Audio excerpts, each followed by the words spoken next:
Boa noite, queridos irmãos e irmãs. Graça e paz do Senhor Jesus, amém? Vamos dar início a mais um capítulo, a mais um encontro para estudarmos, para procurarmos aprofundar um pouco sobre a Epístola de Tiago, certo? Vamos nos achegando, vamos desde já adentrando aí dentro, nesse momento, né, dentro da página, e já abrindo na Epístola de Tiago, nós vamos nos concentrar hoje no capítulo de número 3, tá? Tiago, capítulo de número 3. Nós vamos nos ater essa noite nos versos 1 até o verso de número 12, tá?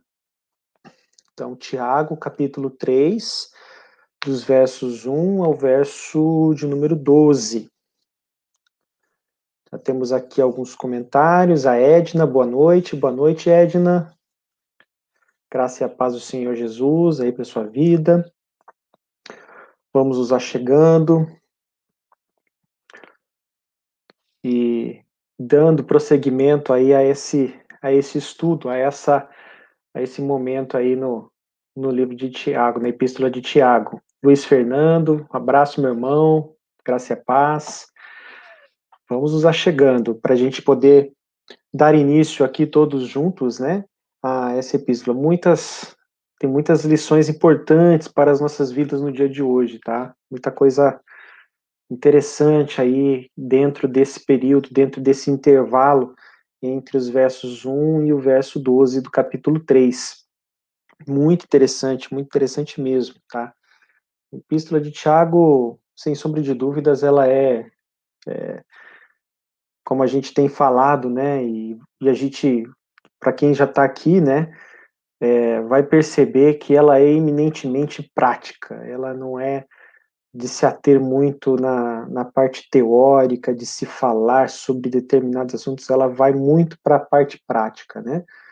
Jair Romaioli, boa noite, meu irmão, que bom tê-los aqui, que bom ter a presença dos irmãos e das irmãs aqui com a gente. A Carla, boa noite, a graça e a paz do Senhor, Jesus.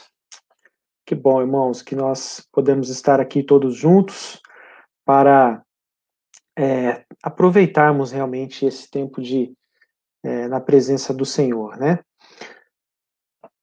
Amém. A Aline também está aí presente. Glória a Deus. Muito bom, meus irmãos. Vamos fazer uma oração e já em seguida a gente dá início a esse estudo, a esse tempo de aprofundamento no capítulo 3 da Epístola de Tiago, tá bom? Vamos fechar os olhos, vamos orar. Senhor, meu Deus e meu Pai, te agradecemos, Senhor, por este momento, por este tempo em que estamos aqui reunidos para ouvir, ó Pai amado, da Tua palavra, ouvir da Tua voz, ouvir do Teu querer, do Teu Santo Espírito sobre as nossas vidas, e que o Senhor possa, desde já, direcionar as nossas vidas, direcionar a cada um de nós, ó Deus, a minha vida no sentido de, ó Deus, expor aquilo que está, ó Deus, proposto no Teu coração, Pai, e assim como o Senhor já tem falado ao meu coração, que o Senhor possa falar ao coração de todos e todas que porventura esta noite estiverem participando aqui conosco, Senhor. Ó Deus, eu te louvo por aqueles que têm permanecido nesse compromisso de acompanhar a Epístola de Tiago, acompanhando desde o início, aqueles que estão perseverando nessa proposta de estar podendo acompanhar, Senhor, e que Teu Santo Espírito possa iluminar as nossas vidas esta noite, possa nos trazer convicção, possa nos trazer direcionamento realmente, para que a gente possa aproveitar o máximo aqui para a honra e para a glória do Teu santo nome. Nós te louvamos, nós te bendizemos, em nome de Jesus. Amém. Amém, meus irmãos. A gente, então, como eu falei no início, né, a gente vai dar início aí ao capítulo 3 de Tiago, tá? Então, você pode abrir aí a sua Bíblia, capítulo 3, nós vamos aí ler o verso 1 até o verso de número 12. Não vamos ler, deixa a Bíblia aberta, nós vamos, durante o estudo, comentar aqui juntos, falar juntos aqui sobre os itens que estão aqui elencados e acompanhe aí na sua Bíblia para juntos podemos estudar aqui a palavra do Senhor. Amém? Vamos lá então. Bom, meus irmãos, como eu falei aqui no início, tá? A epístola de Tiago é uma epístola eminentemente prática. A gente não vê Tiago falando muito sobre conceitos, ele traz muito sobre, a partir do momento em que nós temos uma nova vida em Cristo Jesus, vamos fazer algo diferente com isso. Vamos partir para algo diferente com relação a isso. E é muito importante a gente ter esse tipo de ótica, esse tipo de entendimento, exatamente para que a gente possa fazer a leitura desse período, desse intervalo aqui do capítulo 3, exatamente nesse sentido de olhar aqui o que Tiago quer trazer para nós dentro dessa perspectiva prática, tá? Bom, vamos lá.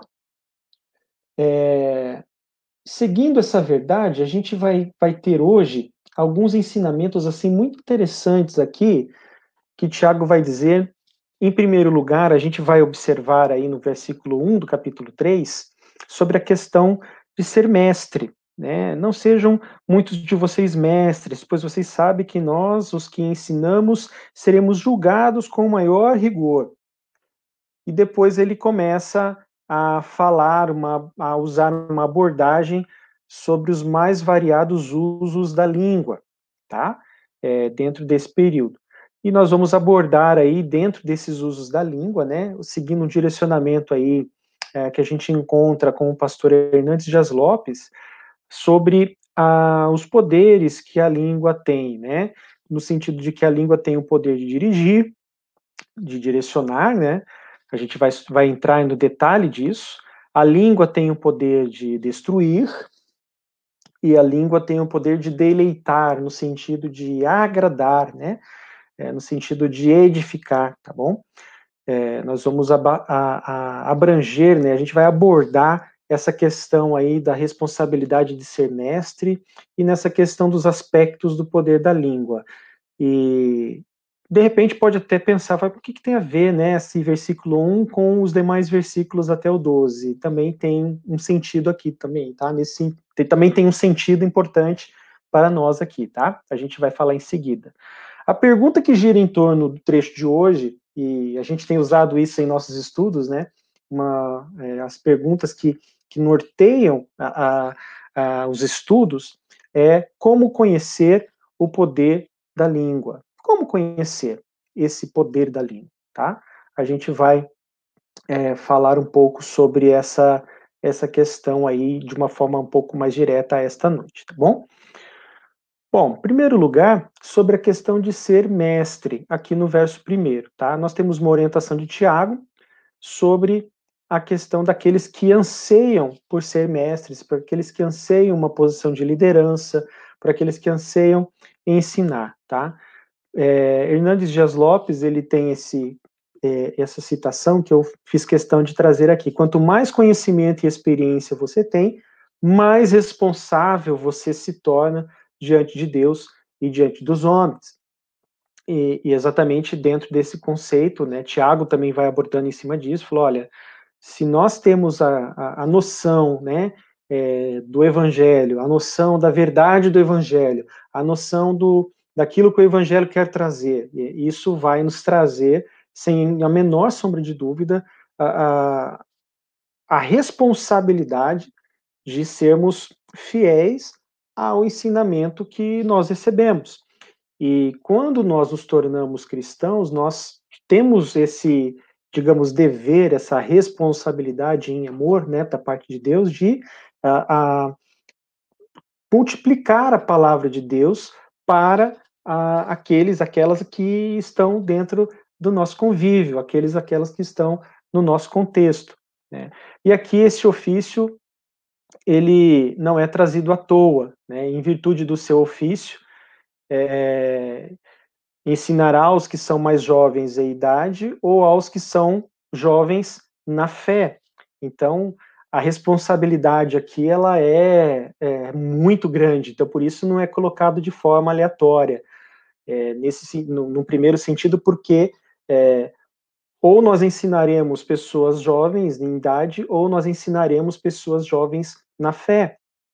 E muitas vezes muitas pessoas anseiam, né, por cargos de liderança ou de posição de destaque dentro da igreja, dentro da só para querer as benesses, né, para querer ter o cargo, para querer falar que é isso, que possui essa determinada função, mas dentro da prática a gente percebe que é muito mais do que isso, né? O ofício do mestre, ele também expõe dois desafios, né? E a gente precisa estar muito atento também com relação a isso. O primeiro deles é ensinar a verdade e não suas próprias opiniões ou preconceitos. Então, quem tem a função do mestre, ele deve não levar aquilo que ele entende por correto, mas aquilo que está como verdade. Olha, eu tenho um entendimento diferente, mas é dever do mestre mostrar e apresentar a verdade. Né? E às vezes a gente tem uma série de situações mal resolvidas em nossas vidas e a gente quer usar isso como uma forma de ensinamento, né? Como mestres. A gente precisa tomar muito cuidado com isso. E também cuidar para que a sua vida não contradiga o que está sendo ensinado. Né? Muitos mestres, eles falam, faça o que eu digo, mas não faça o que eu faço. Ora, se o que eu estou ensinando, ele não tem validade em primeiro lugar para a minha vida, quanto mais terá validade para as pessoas a quem eu vou ensinar. Eu preciso que aquela verdade, eu primeiro acredite daquilo que eu estou falando. Eu primeiro eu seja o primeiro a acreditar, o primeiro a aprender, o primeiro a ser ministrado. Né? Quando eu venho trazer um estudo aqui para vocês, esse estudo precisa falar primeiro ao meu coração, precisa me edificar, precisa trazer situações na minha vida que eu preciso mudar, situações da minha vida que eu preciso refletir, que eu preciso avaliar. Não faz sentido eu trazer um estudo aqui e isso não está sendo real, isso não está sendo verdade na minha vida. De repente, tem situações que eu preciso melhorar, mas eu tenho a consciência, olha, não estou bem nessa área, mas Deus está me ajudando, Deus está me direcionando, Deus está me fortalecendo, e eu vou com fé seguir em frente para a honra e glória do Senhor Jesus. Tá? Então, os desafios aí sobre o ser mestre, né? E aqui a gente também tem uma outra importante citação do Barclay, que é um autor que a gente tem trazido também muito interessante aí, que traz informações importantes da Epístola de Tiago, e ele fala, né, não à toa que é trazida esta questão no início do capítulo 3, como eu falei há pouco. O ensino é uma ocupação perigosa para qualquer pessoa. O instrumento do mestre é a fala e o seu agente é a língua. Então, Tiago, ele vai fazer uma exposição sobre o mestre, e ele entra dentro da questão da língua meio que atrelado à função do mestre. Mas lógico que a gente vai ver que a questão da língua ela está adstrita a toda a cristandade, a toda a igreja, que é alvo, que é o público dessa epístola a qual o Tiago está te dirigindo. E depois, seguindo no capítulo 3, a partir do verso 12, que vai sendo falado sobre a sabedoria, ela também tem um link, ela também tem uma relação direta com esse primeiro versículo. Porque como eu vou ser mestre se eu não coloco em prática o meu conhecimento? Né? Então a gente vai entrar um pouco mais sobre a questão da sabedoria, e isso será no próximo estudo. Mas tem relação, por isso aqui a gente vê nos primeiros versos aqui, já falando, Tiago já dizendo sobre isso. Olha, você é mestre, toma cuidado, porque a sua boca, a sua língua é o seu principal instrumento, né, no sentido de ministrar e de ensinar a vida das outras pessoas. Então, tome cuidado, porque você pode colocar tudo a perder o que você está falando por causa do mau uso das suas palavras e da sua língua. Então, é isso que a gente vai detalhar um pouco agora nesse momento, né, no sentido de que a língua, ela também, em primeiro lugar, ela tem o poder de dirigir, como a gente entende, observando aí os versos 3 e 4 do capítulo 3, tá? a língua ela tem o poder de dirigir tanto para o bem como para o mal. Ela tem esse poder. O Hernandes Dias Lopes ele traz um exemplo de uma pessoa que usou o dom da fala, do discurso para o bem, que foi Martin Luther King. Né, hoje, nesses últimos dias, colocado ainda mais em evidência por toda essa questão do racismo que está sendo levantado no mundo. Né? Ele foi um exemplo de uma pessoa que usou da sua habilidade para a fala para o bem, para uma direção positiva. E ele usou, e o pastor Hernandes também usou como um exemplo de usar esse dom da língua para o mal, para o Adolf Hitler, que foi o nazista, o líder do nazismo na década de 30 e 40 na Alemanha, e um dos responsáveis aí pela Segunda Guerra Mundial.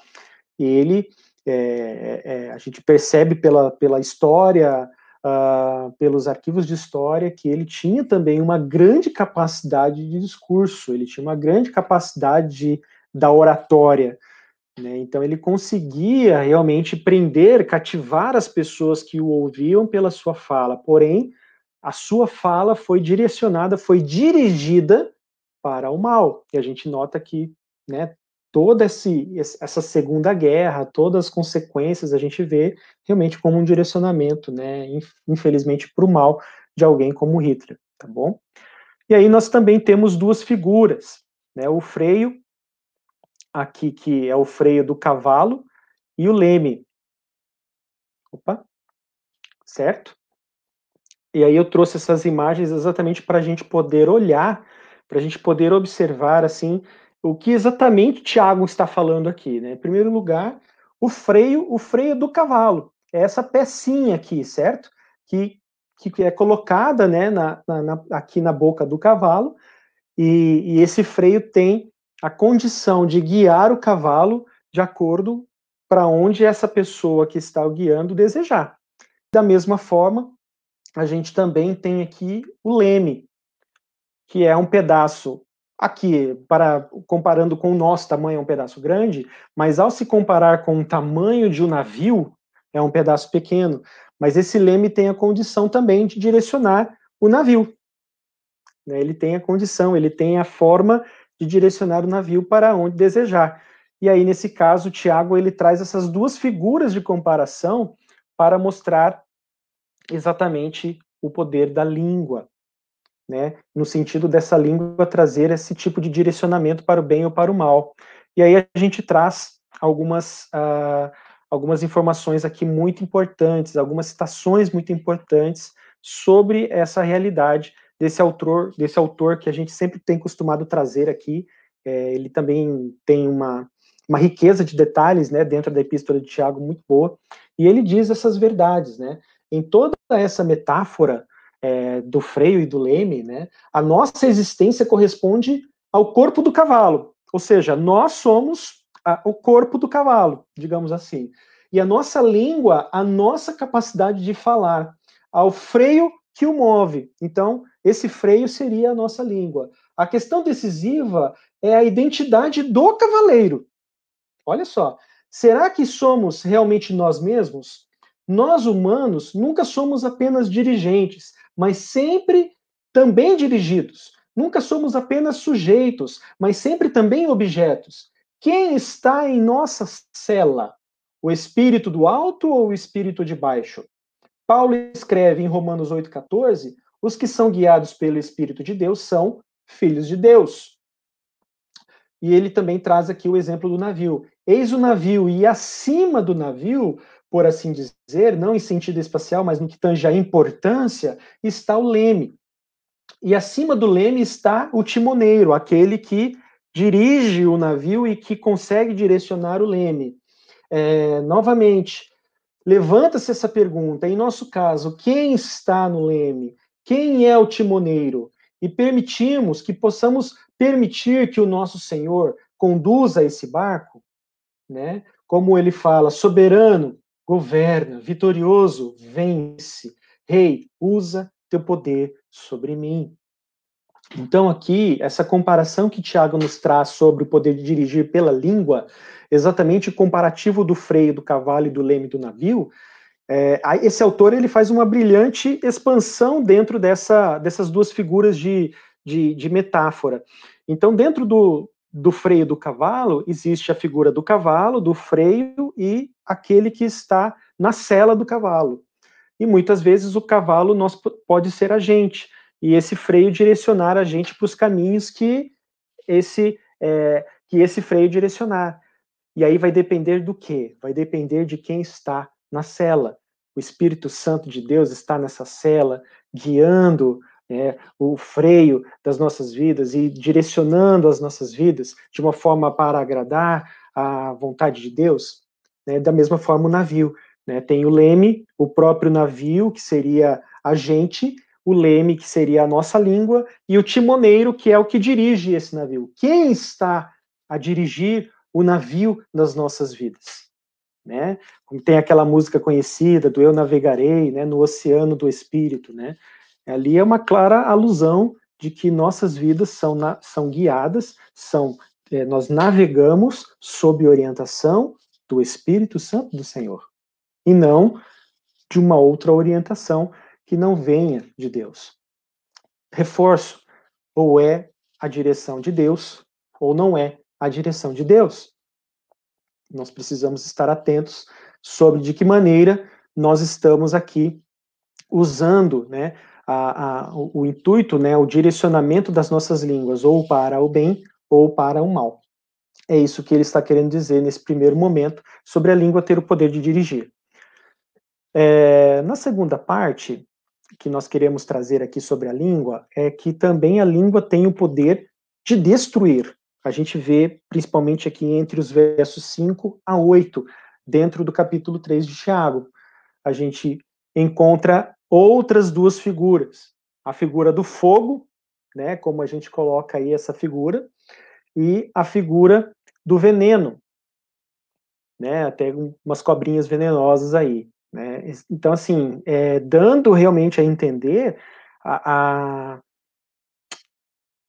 o grau, né, de consequência que nós podemos ter usando por base, né, a nossa língua, né, de uma forma destrutiva, de uma forma a prejudicar, de uma forma a trazer destruição para a vida das outras pessoas, ou até mesmo a exposição ou a desonra ao nome do Senhor.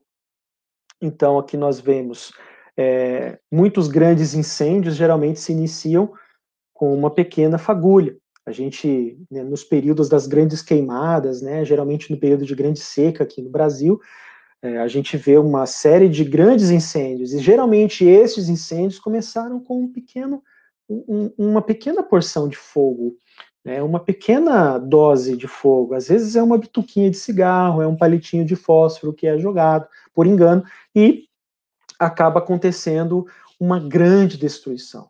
Né? E aí a comparação aqui, Tiago, ele é muito feliz, né? Como a gente falou, da gente observar esse capítulo, esse momento com o nosso olhar, com a nossa ótica, né, da prática, de ser uma epístola prática, né? Então ele traz, olha, a língua é como fogo, né? Ela pode ser usado como fogo aqui, porque embora pequena, ela pode trazer uma destruição muito grande, tá? E da mesma forma o veneno. Então aqui, ó, a língua se mostra entre os membros do nosso corpo como um mundo da injustiça, né, na nossa natureza caída. Tá? Ela pode nos denunciar, né, denunciar a nossa queda, né, pela postura com a qual a gente usa constantemente a língua. Constitui um ponto de entrada singular para um espírito maligno em nossa vida, mas também o ponto de extravasamento desse espírito para o nosso ambiente. Então, é aquilo, às vezes é uma palavra que você coloca de uma forma totalmente fora de contexto, você traz destruição, né, para onde você estiver. Às vezes, chegou aquela pessoa lá que só fala mal, que só murmura, que só põe para fora, né, todas as mazelas, e aí acaba acontecendo de realmente trazer um ambiente ruim, um momento ruim nos relacionamentos, e uma pessoa de difícil relacionamento, porque você sempre vai falar com ela e sempre tem uma mensagem difícil, sempre traz uma mensagem, uma forma de dizer, né, que que machuca, sabe? Que ofende, né? Que não pensa, né, nas consequências. Então ela vem com essa língua realmente de fogo, mas com esse intuito mesmo de trazer destruição. Dessa maneira, pode partir de nós uma influência profundamente consternadora, que deve nos assustar do mesmo modo como um incêndio florestal que causamos. Sem ponderar as palavras, nós relatamos algo, emitimos ou até mesmo sugerimos um juízo, e depois nos espantamos profundamente com o efeito disso e com o que os outros fizeram disso, com os correspondentes acréscimos e exageros, né? Então aqui nós temos várias histórias sobre como a língua pode ser usada para destruir, meus irmãos. Nós temos o exemplo de Doeg, o próprio pastor Hernandes traz isso como um exemplo na epístola de Tiago aqui, né? Doeg era um servo do rei Saul. Está lá em 1 Samuel, capítulo 22, ou logo no começo ali de 1 Samuel. Doeg era um servo de Saul e Davi estava fugindo de Saul e ele encontra refúgio, ele encontra guarida na cidade dos sacerdotes. E os sacerdotes, como pessoas que representam a Deus e intermediam, né, a população, eles serviram Davi, pois Davi estava com fome, estava fugindo do rei, né? E serviram Davi, alimentou Davi, e Davi foi embora, seguiu seu curso. E Doeg viu que eles estavam fazendo isso e levou para o rei Saul, falou: olha, Davi está macumunado com os sacerdotes. O que aconteceu, irmãos? Saul ficou louco, ficou irado e simplesmente mandou que os seus servos, que os seus funcionários, né, os seus generais, fossem e matassem os sacerdotes. E os próprios funcionários do rei Saul não fizeram isso. E o que aconteceu? Saul chegou e chamou Doeg, Doeg, vem aqui. Você que falou? Então vai lá você e mata todos esses caras. Mata os sacerdotes e extermina toda esse povo. E Doeg foi lá e matou esses sacerdotes. Olha só, por causa de uma palavra, por causa de um uso de linguagem que trouxe uma destruição, né? E não era o que de fato estava acontecendo. Não era o que de fato estava ali acontecendo. Não é que o sacerdote estava apoiando Davi, ele serviu. Ele simplesmente serviu Davi. E aí trouxe uma situação totalmente contrária, né? Se você quiser pesquisar também na internet, algo que trouxe destruição é a revolta dos Boxers. Trouxe uma grande série de consequências internacionais entre a China e os demais países, Estados Unidos, países europeus, tá? E a partir dessa revolta dos Boxers é que começou um processo de comunismo, né? Começou a se desenvolver um processo de isolamento da China até ela se tornar comunista ali entre a década de 40 e 50, né, do século 20. E começou de uma forma totalmente sem razão. Os jornalistas ficaram bêbados e falaram: o que a gente vai falar? A gente vai falar da China aqui e tal, e a China se escandalizou e deu no que deu, por causa de palavras que foram ditas de forma indevida, usadas de forma indevida, e deu uma confusão enorme, enorme, tá? Se você quiser, veja depois na internet lá o que causou nesse sentido, tá bom, meus irmãos? Prosseguindo aqui, sobre essa questão do destruir, a gente vê também aí, prosseguindo entre os versos 5 a 8, né, do capítulo 3, que essa questão da língua, poder destruidor da língua, ela contamina o corpo inteiro. E aí a gente traz aqui o texto onde Jesus nos ensina, né, de que não é o que entra pela boca que contamina o homem, mas o que sai da boca. Isso sim contamina o homem, dando a entender realmente muitas vezes a maneira pela qual nós falamos, a maneira pela qual nós abrimos a nossa boca, e na frequência e da forma como abrimos, isso, como eu falei há pouco, isso vai nos trazer, isso pode denunciar de que precisamos, novamente, do Espírito Santo a dominar, né, como a gente falou, a dominar as nossas atitudes. Porque a gente às vezes ouve algumas pessoas que se dizem cristãs, mas na prática, na sua forma de falar, a gente assusta, até, nossa, não parece ser, é algo que surpreende, né, quando você escuta algumas certas formas de palavreado. né? Então, realmente, e isso contamina, né? Como o próprio Tiago está aqui dizendo, contamina o corpo inteiro, tá? Não só a nossa mente, mas a nossa vida por completo. E aí, dentro dessa questão da destruição, a gente traz aqui 3 aspectos. A língua é perigosa, como a gente viu aqui na página anterior, né? A língua, ela é indomável, então o próprio texto aqui, entre os versos 5 a 8, diz que nós podemos controlar, nós homens, seres humanos, podemos controlar os animais, mas nós temos dificuldades em controlar a nossa língua, né? Às vezes a gente, às vezes vai escapar, a gente vai falar algo errado, vai falar algo indevido, vai falar algo que não procede de Deus, certo? O que eu quero trazer aqui à atenção dos irmãos e das irmãs, não é que a gente, puxa, nunca a gente, olha, é difícil, a gente nunca falar nada de errado, ou nunca fazer, porque vivemos num contexto ainda de natureza caída. O que eu estou chamando a atenção é para a constância e para a prática, sabe? É algo que a gente sempre aquela pessoa que se diz cristã, mas sempre está fazendo fofoca, sempre tá aquela pessoa leve e traz, aquela pessoa que fala assim, que fala assado. A gente já vê que na vida dessa pessoa é imprescindível, né, que o Espírito Santo se revele para controlar a língua dessa pessoa. Ou não no sentido de trazer como uma ferramenta de julgamento, mas, em primeiro lugar, para mim. Né? O que eu quero chamar a atenção é principalmente para a minha vida. Se eu estou com uma prática constante de usar a minha língua indevidamente, eu preciso revisitar isso. Eu preciso me atentar. Porque a língua, como a gente vê aqui no próprio verso 7, ela é indomável. Eu preciso realmente do Espírito Santo em minha vida, me preenchendo por completo, para que eu possa ter, sim, esse domínio da língua. Sozinho eu não vou conseguir. Isso é fato. E eu vou dar umas escorregadas no caminho. Também, isso é fato.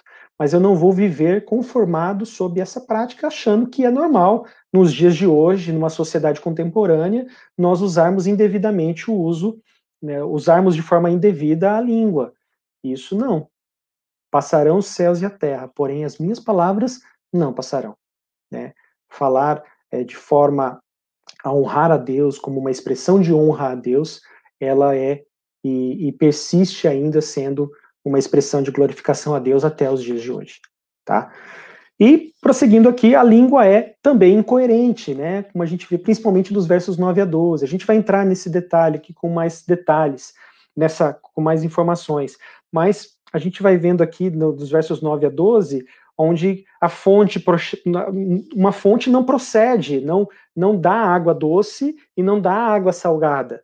Né? Uma fonte não procede bênção e não procede maldição. Ou é uma coisa, ou é outra. Né? De uma mesma forma, uma árvore. Uma árvore, ela vai produzir frutos de acordo com a sua natureza. Ela não vai produzir frutos que sejam contra a sua natureza.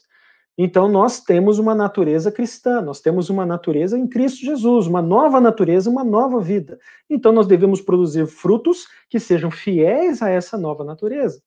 E aí, a gente acaba tendo essa situação, né, que da língua mostrar um pouco da nossa incoerência da fé. E aí Tiago ele vem cheio, né, da questão da fé sem obras é morta, né, nessa perspectiva de ser uma epístola extremamente prática, né? Por quê? Porque a nossa forma de dizer, a nossa constância de falar irá denunciar como está a nossa vida de fé, a nossa prática de fé. Né? O próprio Senhor Jesus nos ensina, da boca fala do que o coração está cheio. É fato. Nos evangelhos nós temos Jesus falando isso, da boca fala do que está cheio o coração. Do que o meu coração está cheio. Então, disso eu vou falar. Então, como nós utilizarmos a nossa forma de falar irá denunciar a nossa vida de fé. É isso dentro desse contexto de destruição da língua. Prosseguindo aqui, meus irmãos, e aí a gente também tem um encontro da língua ter o poder também, né, de deleitar, né, de agradar, de edificar. E da mesma forma, a gente tem aqui duas metáforas, como eu falei anteriormente, que é a metáfora da fonte e a metáfora da árvore, né, entre os versos 9 e 12. A fonte, meus irmãos, é um lugar, a gente entende quando escuta, quando ouve falar de uma fonte como um lugar de refrigério, de restauração, de esperança, né? É um local onde a gente recobra as forças, é um local onde a gente se fortalece, é um local onde a gente sente um refrigério da parte de Deus, né? E da mesma forma, nossa língua deve ser comparada como uma fonte, a trazer restauração, a trazer esperança por aquilo que nós falamos, a trazer refrigério através daquilo que nós falamos. Tiago também nos ensina de que nossa fé deve ser pautada pela prática, deve ser pautada pelas boas obras, né?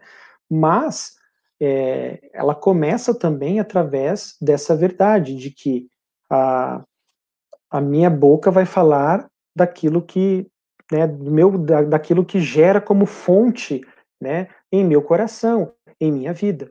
Então a gente vê aqui, por exemplo, ó, a circunstância de que nossa vida sempre brotam duas coisas distintas se explica pelo fato de que somos abastecidos a partir de duas fontes diferentes, o Espírito de Deus e o Espírito deste mundo. Então, novamente, nós voltamos a essa situação que nós falamos lá no primeiro, que o Espírito tem o poder, a língua tem o poder de dirigir. Quem está na nossa cela? Quem está dirigindo o nosso navio? Então, a fonte, ela também vai ter essa questão. Qual é o manancial de onde está saindo essa fonte? Da onde está saindo essa fonte da minha vida? Nós vemos na palavra de Deus que Jesus se apresenta como a fonte de águas vivas. Né? Ele, no encontro com a mulher samaritana, lá em João capítulo 4, a gente vê Jesus se apresentando, olha, se você beber dessa fonte, você nunca mais terá sede.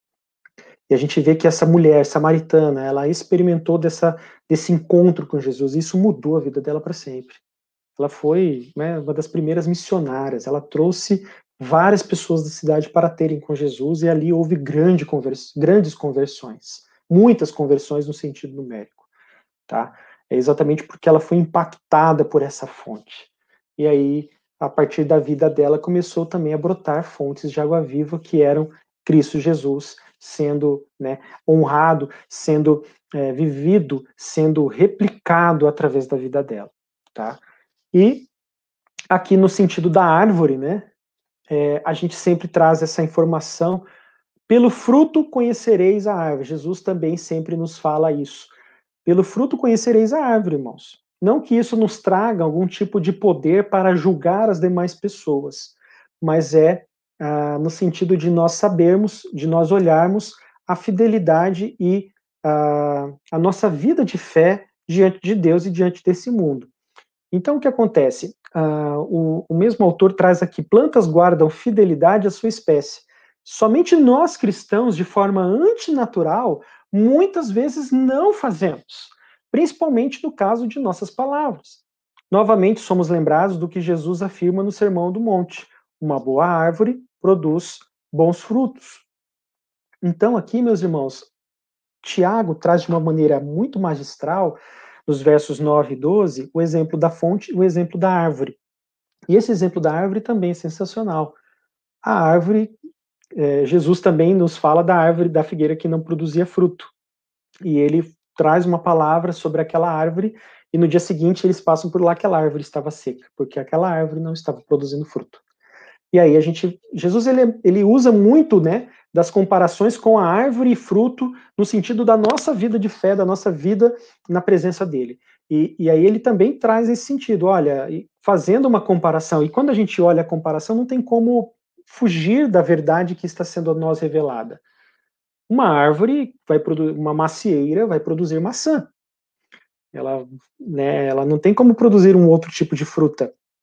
Então, não tem como isso acontecer. Então, não deve ser assim, meus irmãos. Nós demonstramos não pertencer ao reino de Deus pelo muito constar da nossa fala que desonra o nome do Senhor.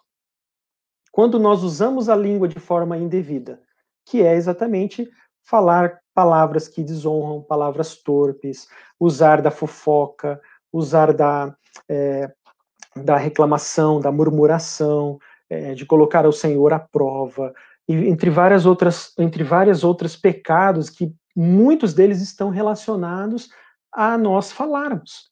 E principalmente falarmos isso para as demais pessoas. Então, a gente fala com alguém, a gente coloca algo naquela pessoa que, de uma forma que foge completamente dos caminhos do Senhor. Tá ok? Concluindo, então, aqui esse nosso estudo, meus irmãos, eu trago aqui 2 citações e ficam os desafios para as nossas vidas. Para a gente poder fazer um exercício de reflexão à luz da palavra de Deus sobre como nós estamos utilizando as nossas línguas, como nós estamos fazendo uso da fala. Como cristãos, meus irmãos, nós temos um chamado de sermos luz do mundo, de nós sermos sal da terra. E com isso, nós já vamos ter uma responsabilidade de discipular, de ensinar. E muito do que nós vamos viver vai ser expresso pela maneira como nós vamos falar, pela maneira como nós vamos dizer, pela maneira como nós vamos colocar. Então, até a gente precisa estar atento, porque às vezes a gente pensa que a nossa sociedade hoje é normal você falar de palavras torpes, é normal você usar palavras de baixo calão, é normal você desonrar as pessoas pelas costas, falar mal das pessoas pelas costas, é normal você fofocar, você criar um falso testemunho sobre determinadas circunstâncias. É normal para a nossa sociedade de hoje. Mas para a palavra de Deus, essas coisas não mudam. É uma característica do povo de Deus. E hoje, até nos nossos dias atuais, a classe evangélica, a classe dos cristãos, ela é colocada em xeque, porque às vezes a gente coloca que nós amamos a Jesus, mas a nossa prática, ela se afasta, ela nos afasta de Deus. E por muitas vezes, até mesmo a nossa forma de dizer já nos afasta, porque a gente se iguala, a gente se baseia de acordo com o que está no mundo. Não é que o nosso português deve ser um português culto, a ser falado. A gente tem uma língua coloquial, uma forma de dizer coloquial, que vai, né, muito do nosso dia a dia. Mas não precisamos baixar o tom, né, o nível, né, das nossas conversas para agradar este ou aquele. Nós precisamos ter a consciência de que da nossa língua, da nossa vida, pode sair bênção ou pode sair maldição. Né? O que está saindo das nossas palavras? O que as pessoas que estão próximas a nós, elas estão dizendo quando nos escutam. Né? Quando chegam até a gente, elas estão sendo edificadas, elas estão sendo nutridas na palavra, elas estão sendo até mesmo provocadas, né, a melhorarem suas vidas no sentido de serem crentes mais fiéis em Cristo Jesus, cristãos que honram a palavra de Deus. Né? Como eu falei e tenho falado aqui, meus irmãos, isso não nos dá poder de julgarmos as pessoas, mas às vezes a gente precisa colocar, questionar em amor e a partir da nossa prática de vida. Porque de nada adianta se eu chegar para outra pessoa, chegar para esse ou para aquele e dizer simplesmente que ele precisa parar de falar isso, parar de usar dessa maneira, e na minha vida prática isso não está sendo vivido, isso não está sendo colocado. É um grande desafio, né? É um grande desafio para nós, controlarmos a nossa fala, controlarmos a nossa língua. É um sinal de maturidade, é um sinal de prática da fé, que Tiago está aqui a nos dizer e a reforçar durante toda essa epístola. Então não temos como fugir dessa realidade, não temos como fugir dessa condição, né, de nós termos a nossa língua sendo controlada pelo Espírito Santo de Deus. Né? Nós controlamos a nossa língua, porém nossas vidas devem ser controladas pelo Espírito Santo de Deus. Tá bom, meus irmãos? Aqui, para nós fecharmos, eu trouxe 2 citações, realmente no sentido dessa importância sobre o uso correto, sobre o uso devido da língua. Né? A primeira aí, desse autor, o Barclay: a língua é capaz de abençoar ou amaldiçoar, é capaz de ferir ou de curar. A língua pode expressar os mais puros sentimentos e pode pronunciar as palavras mais sujas. Um dos mais difíceis e ao mesmo tempo mais claros deveres da vida é buscar fazer com que a língua não se contradiga a si mesmo, mas sim que ela sempre fale unicamente palavras que possam agradar a Deus. E o Fritz Grunsweg, ele traz também, em uma macieira pode haver ao mesmo tempo uma variedade nobre de bom paladar, ao lado maçãs silvestres e não comestíveis. Isso acontece em galhos que não foram enobrecidos. A única solução é cortar os galhos orgulhosos e selvagens e enxertar ramos nobres. Do mesmo modo, é preciso que em nós sejam cortados os galhos orgulhosos e implantados os galhos nobres, a saber, o Espírito de Deus. A Bíblia chama isso de arrependimento e renascimento. Deus visa concretizar unidade na natureza e em nossa vida. É esse seu propósito e ele é capaz de fazê-lo. Então aqui esse autor também foi muito feliz, né, em trazer essa comparação.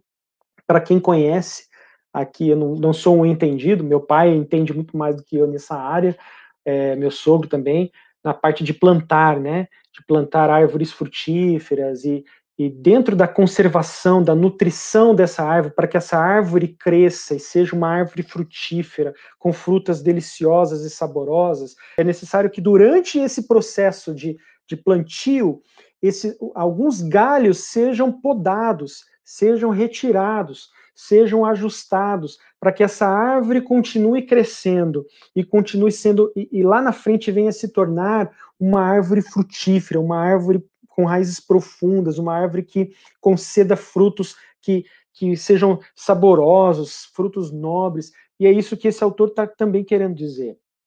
Às vezes em nossas vidas é necessário um tempo de podas, né, de ajustes, de direcionamentos, para que nós continuemos nesse processo de nos tornarmos árvores frutíferas, árvores de raízes profundas, alimentadas pelo Espírito Santo de Deus, e que produzam frutos para glorificar o nome do Senhor Jesus.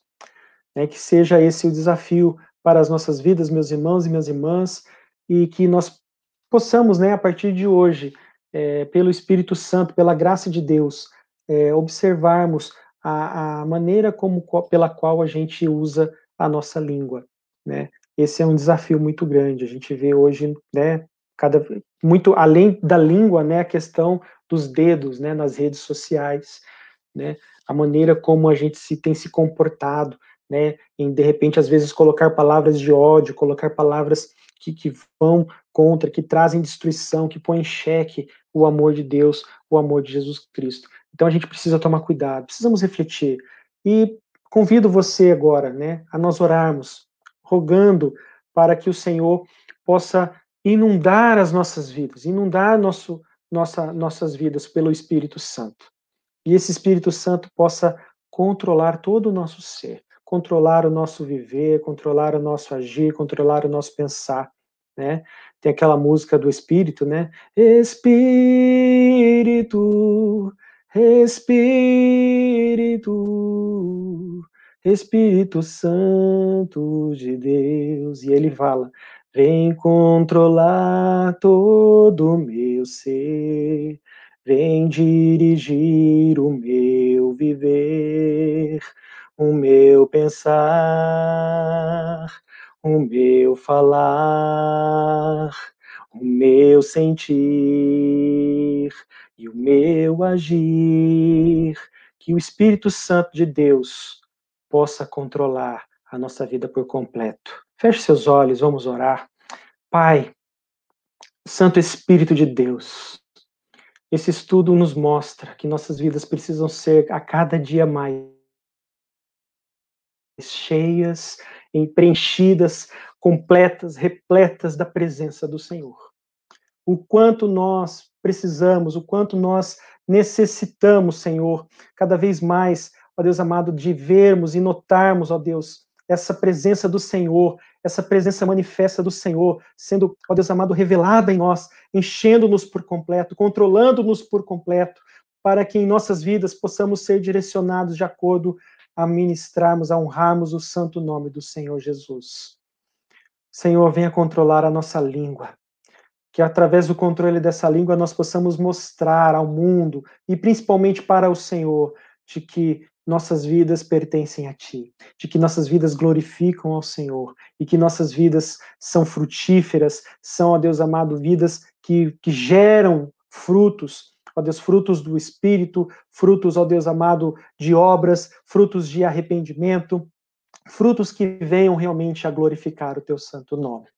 Que o Senhor abençoe, que o Senhor nos fortaleça e nos direcione para que possamos a cada dia controlar, ó Deus amado, as nossas reações, as nossas precipitações, os nossos impulsos, e que possamos ser cada vez mais pessoas maduras, sábias, ó Deus, pessoas firmadas na rocha para honrar e bendizer o santo nome do Senhor.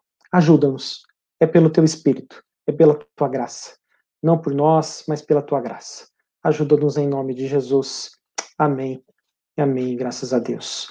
Meus irmãos, por hoje é só. Fique atento. Na próxima semana nós voltamos a nos encontrar, a dar prosseguimento no capítulo 3 da Epístola de Tiago. E que o Senhor possa muito nos abençoar. Que Deus abençoe sua vida, abençoe sua família, sua casa. E que, né, o Senhor continue a direcionar e a fortalecer a todos nós. Amém, meus irmãos? Deus abençoe, então. Um grande abraço. Tchau, tchau.